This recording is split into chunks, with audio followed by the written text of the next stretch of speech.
I'm Gabrielle Shirley here with Mark Cook from PewterReport.com.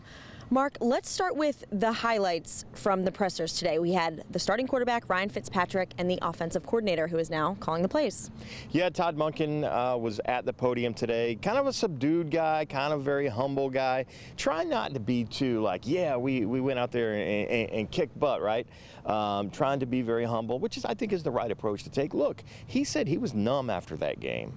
As much as he expected that team to go out and perform well, I don't think even he expected 48 points. It was a situation where it didn't matter what he called, it seemed to work against that Saints defense.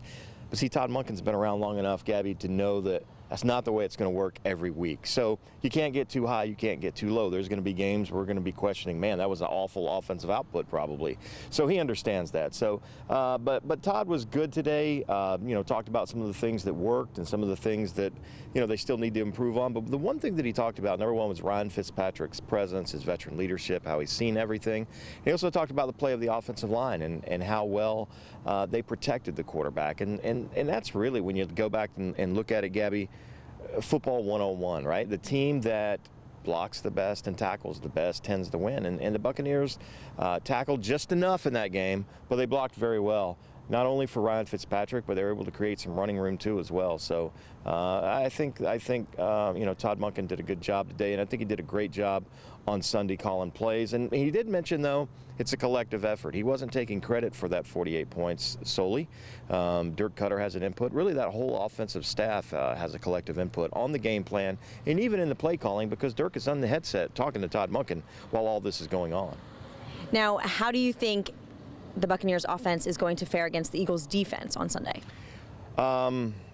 Look, 48 points. I mean, they set a standard, right? They can't do anything less. It'd be a disappointment. Now, I think they can move the football, but it's all going to start with what I mentioned earlier, protection up front. And Ryan Fitzpatrick, I asked him that specifically.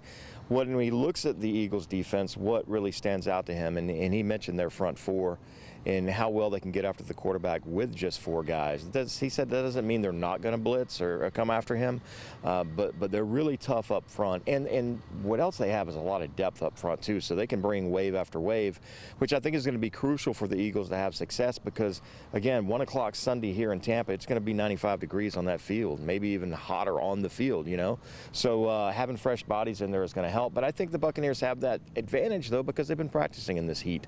And I know it gets hot up in Pennsylvania this time of year, but I don't think it gets Florida hot.